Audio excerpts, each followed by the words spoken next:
আওয়ামী লীগকে যারা ফিরায় আনতে চায় তারা দুইটা এক্সাম্পল বলে ইদানিং দেখবেন আমাদেরকে ইনডোর মিটিংগুলোতে। শ্রীলঙ্কাতে রাজাপাকসের বিরুদ্ধে আন্দোলন হয়েছে না 2-3 বছর আগে? রাজাপাকসে ফিরে এসে নির্বাচন করছে না? তো হাসিনা কেন আওয়ামী লীগ কেন নির্বাচন করতে পারবে না? যৌক্তিক প্রশ্ন তো। প্রশ্ন শুনলে যৌক্তিক মনে হয় না? যে ওই যে একটা মেয়ে বলছে না কদিন আগে যে আমি তো ডাকসুরে মনে করছিলাম এটা ক্যান্টিন। এইরকম যদি শিক্ষিত ভদ্র মানুষ থাকে বাংলাদেশে, এই প্রশ্নটা শুনে তাজ্জব হয়ে যাবে না? যে আর শ্রীলঙ্কায় রাজাপাকসের বিরুদ্ধে আন্দোলন হয়েছে, বেচারা চলে গেছে, আবার 2.5 বছর পর কেয়ারটেকার হয়েছে, উনি এসে আবার নির্বাচন করছে, সমস্যা কোথায়? তারপরে ইন্দোনেশিয়াতে সুহার্তোর ছেলে, ইন্দোনেশিয়া না তো ফিলিপাইনে, সুহার্তোর মার্কোসের পতন হয়েছিল না? মার্কোসের জুনিয়র আইসা কয়দিন আগে গত বছর প্রেসিডেন্ট হয়েছে না নির্বাচনে? তো হইতে পারবে তো, সমস্যা কই? কি কখনো ভাবছেন আপনারা আওয়ামী লীগ কেন আসতে পারবে না? মানে তাকে না আসতে পারার কারণটা কি? এবং আপনি যদি জুলাইয়ের ঘোষণাপত্র পড়েন 24 কি মনে হয়? এই কিছু ঢিল পালাপালি রয়েছে এখানে সেখানে, কিছু ঝামেলা রয়েছে, এই সরকার 1-2টা গুলি করছে, 1-2টা মানুষরা এখানে সেখানে মারা গেছে, ব্যাপারটা এরকম না? জুলাইয়ের ঘোষণাপত্র পরে এরকম মনে হয়েছে না? তাহলে খেয়াল করতেছেন যে একটা ঘটনার ইন্টেন্সিটি, এটার পাঞ্চ পাওয়ার বলে আর কি, যে আপনি একটা মানুষকে কত পাঞ্চে মারলে তার কয়টা হাড় ভাঙবে, ইন্টেন্সিটিটা লো করে ফেলছে।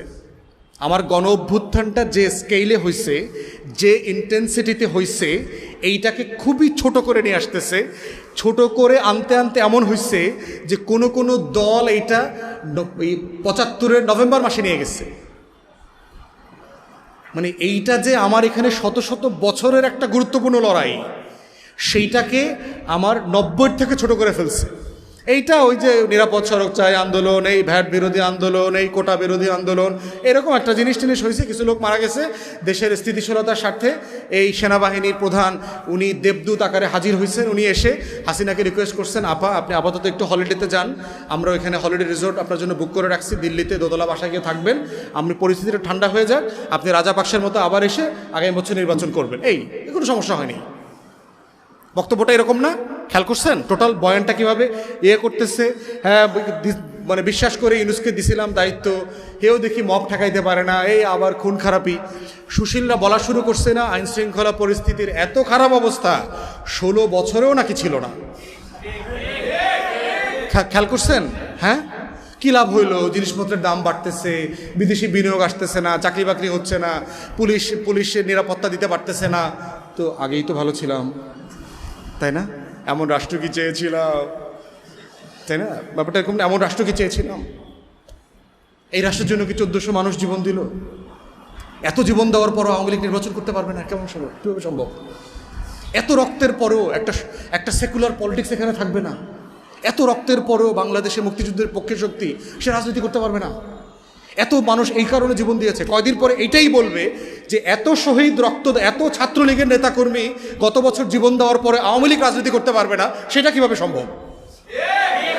খেয়াল করছেন? এই বয়ান যদি আমরা এখন থেকে চ্যালেঞ্জ না করি, এইটা যেতে যেতে আওয়ামী লীগ, ভারত মিলে, বামপন্থীরা মিলে এমন জায়গায় নিবে, সাদেক কায়ুমরে তো অলরেডি পাকিস্তানি বানাই ফেলছে না? হাদিরে অলরেডি পাকিস্তানি বানাই ফেলছে না? আমারে তো প্রতিদিন ফ্লাইটে পাকিস্তানে পাঠায় দেয়। তা আমার বউ নিচে লিখছে, ভাই পাকিস্তানের সাথে ডাইরেক্ট ফ্লাইট এখনও নাই, পাকিস্তানের উপপ্রধানমন্ত্রী আসছে, ফ্লাইটের দিন তারিখটা তারপরে ঘোষণা করা হবে কবে যাবে উনি পাকিস্তান। যেহেতু আমার পাঠায় দিবে, ফ্লাইট লাগবে তো। ইসলামাবাদের সাথে এখন ফ্লাইট নাই, এই জন্য নতুন দেখবেন ইসলামাবাদের সাথে ডাইরেক্ট ফ্লাইট হয়েছে। তো নিচে আবার আরেকজন লিখছে, ভাই এই যে আপনারে পাকিস্তানে পাঠানোর জন্যই বাণিজ্যমন্ত্রী আইসা সরাসরি ইসলামাবাদে ডাইরেক্ট ফ্লাইটের চুক্তি করে গেছে, আমারে, হাদিরে, হাসনাত্রে সবারে পাকিস্তান পাঠাই দিব। তাহলে এই রাজনীতিটা খেয়াল করে দেখেন, আওয়ামী লীগ মুক্তিযুদ্ধ না করে মুক্তিযুদ্ধের টোটাল মালিকানা যদি নিতে পারে, বিশ্বাস করেন যদি আপনারা সতর্ক না থাকেন, 24-এর আন্দোলনের মালিকানা আওয়ামী লীগ দিল্লি রেজিস্ট্রেশন করে নিয়ে নিবে। নিশ্চিত থাকেন যে আওয়ামী লীগের রাজনীতি করবার জন্য মুক্তিযুদ্ধের সপক্ষের 1400 মানুষ জীবন দিছে শুধু শেখ হাসিনাকে ফেরায় নিয়ে আসার জন্য। এই বিএনপি, জামাত, এই সেনাবাহিনী মিল্লা হেরে দেশ থেকে পাঠাই দিছে। ইতিমধ্যে দেখছেন না ছাত্রলীগের গুন্ডা পান্ডাও এই আহত নিহত শহীদের তালিকায় ঢুকে গেছে। হেলমেট বাহিনীর প্রচুর সদস্য ঢুকছে না? তো এটা কদিন পর তো প্রকাশ করবে। হ্যাঁ, ওই যে সাদেক কায়ুম ছাত্রলীগের অমুক কমিটিতে ছিল, ফরহাদ অমুক কমিটিতে ছিল, এরাই তো আন্দোলন করছে। 20 বছর পরে মানুষের মেমোরি ফেড হয়ে যাবে না গ্র্যাজুয়ালি? তখন এই প্রত্যেকটা শহীদ আন্দোলন, ওসমান হাদির ব্যাপারে একটা চিঠি বাইর করবো যে ছাত্রলীগের ফর্ম পূরণ করছিল ওই বরিশাল টরিশাল কোনো এক জায়গায় ফর্ম পূরণ করে সবাই আমাদের সবার নামে দিয়ে দিবে, দিয়া টিয়া প্রমাণ করে দেবে যে গণ অভ্যুত্থানটা হইছে আসলে কোটা বিরোধী ষড়যন্ত্রকারীদের বিরুদ্ধে মুক্তিযুদ্ধের সপক্ষ শক্তিকে ক্ষমতা রাখার জন্য, বাংলাদেশে মৌলবাদীর উত্থান ঠেকানোর জন্য, একটা সেকুলার লিবারাল ফোর্সকে ক্ষমতা রাখার জন্য, বাংলাদেশে অস্থিতিশীল মবের পলিটিক্স ঠেকানোর জন্য, একটা স্থিতিশীলতার রাজনীতির জন্য এই শেখ হাসিনার নেতৃত্বেই আন্দোলনটা হয়েছে। এইটাই বয়ান হিসাবে দাঁড় করাবে এবং এটাই হচ্ছে বয়ানের ক্ষমতা। অতএব সেই জায়গা থেকে কিভাবে কার ক্রেডিট কিভাবে ছিনতাই হয়, শেখ মুজিব 9 মাসকে জেলখানায় ছিল না ডুপ্লেক্স পাকিস্তানের বাংলো বাড়িতে ছিল? পড়ছেন আপনারা হিস্ট্রিতে? তার কুকের ইন্টারভিউ আসছে না, তারা যে রান্না করে খাওয়াইতো, পড়ছেন আপনারা? দেখছেন ইন্টারভিউতে? উর্দুতে আছে, ইংলিশে আছে, ইন্টারভিউগুলো পড়বেন। শেখ মুজিবকে যে রান্না করে খাওয়াইতো, কি ধরনের প্রিজনারের জন্য আলাদা কুক পর্যন্ত দেওয়া হয় যিনি বাঙালি খাবার রান্না করতে পারেন। ধরেন আমি সাটগাঁয়ে লোক, জেলে গেলাম, বাইরে কইলাম যে ভাই ডিভিশন দিবেন, লগে সাটগা থেকে ওই মেজবানি খাবার দাবার রান্না করতে পারে এরকম একটা শেফ দিতে হইব,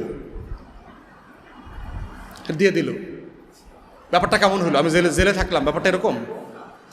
হ্যাঁ, প্রতিদিন পত্রিকা আসতেছে, পত্রিকায় খবর পড়তেছে, জানে না কি হইতেছে আবার পত্রিকা পড়ার পরে। মানে বয়ানটা দেখেন, মানে সে যে পুরো জাতিকে নিরস্ত্র রেখে পালায়া চলে গেছে একটা জাতিকে, কত বড় মানে কাপুরুষ। এই কাপুরুষকে আমার মুক্তিযুদ্ধের জনক বানাইছে, তাকে মিথ্যাচারের কি পরিমাণ শিফট করতে হয়েছে তাকে চিন্তা করেন। এবং সে নিজে কোর্টে ওখানে জবানবন্দি দিছে যে আমি পাকিস্তানের অখণ্ডতায় বিশ্বাস করি। কোর্টে, পাকিস্তানের কোর্টে তার বিরুদ্ধে রাষ্ট্রদ্রোহিতার মামলা হয়েছে, তো সে কোর্টে বলছে না আমি পাকিস্তানের অখণ্ডতায় বিশ্বাস করি। এবং সেইটার জন্য তো সে কাজও করছে, কাজ করে নাই। ভারত থেকে বাংলাদেশে এসে প্রথম কি বলছে? ভারতে গিয়ে গান্ধীরে বলছে না সৈন্য উঠায় ফেলতে হবে। তো শেখ মুজিব যদি এত ভারতপ্রেমী লোক হয়ে থাকে, এত যদি মুক্তিযুদ্ধের সপক্ষে শক্তি হয়ে থাকে, তাহলে ভারতের সৈন্য উড্র করলো কেন? যৌক্তিক প্রশ্ন না?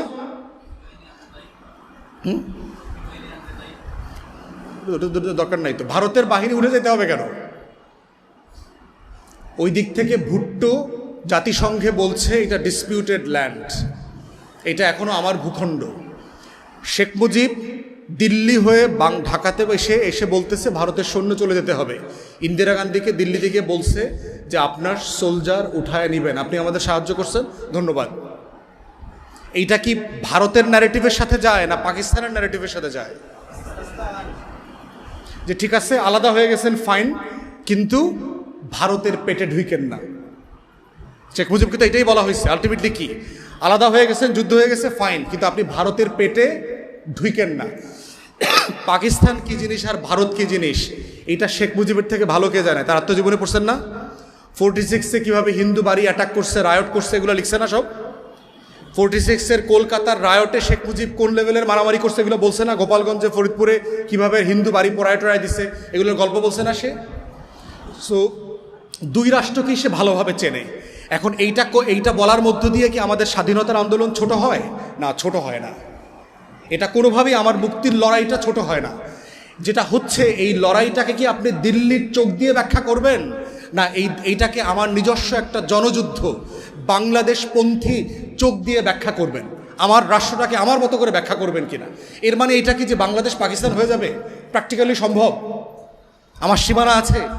বাংলাদেশে কোনো মানুষ গত 54 বছরে বলছে আমি পাকিস্তান হইতে চাই? কেউ বলছে? কিন্তু দেখবেন যে প্রত্যেক দিন যারাই দিল্লির আধিপত্যবাদীদের বিরুদ্ধে কথা বলে তারা বলে ও পাকিস্তানপন্থী। খেয়াল করছেন? আমরা কেউ কি কোনোদিন বলছি যে আমরা পাকিস্তান হইতে চাই? বাংলাদেশের কোনো পলিটিক্যাল পার্টি কোনোদিন বলছে 71-এর পরে? বলে নাই তো। তাহলে সেই জায়গাতে দেখেন আপনি বাংলাদেশের মুক্তির লড়াইটাকে কোন চোখ দিয়ে ব্যাখ্যা করবেন, এটা হলো বিষয়। এগুলো বলার মানে এটা না যে আমার মুক্তির লড়াইকে আমরা ছোট করছি। কোনোভাবে আমার মুক্তির লড়াই ছোট না। জেনুইনলি বৈষম্য হয়েছে, যুদ্ধ চাপিয়ে দেওয়া হয়েছে আমাদের উপরে, পাকিস্তানিরা নির্বাচনে জেতার পরেও বিজয়ী দলকে ক্ষমতা দেয় না, এগুলো তো সত্য ফ্যাক্ট। শেখ মুজিব ইলেকশনে জিতছে তো ভাই, ওরে ক্ষমতা দিবেন না আপনি? আপনি কেন ক্র্যাকডাউন করবেন আপনার দেশের মানুষের উপরে? ক্র্যাকডাউন তো আপনি করতে পারেন না।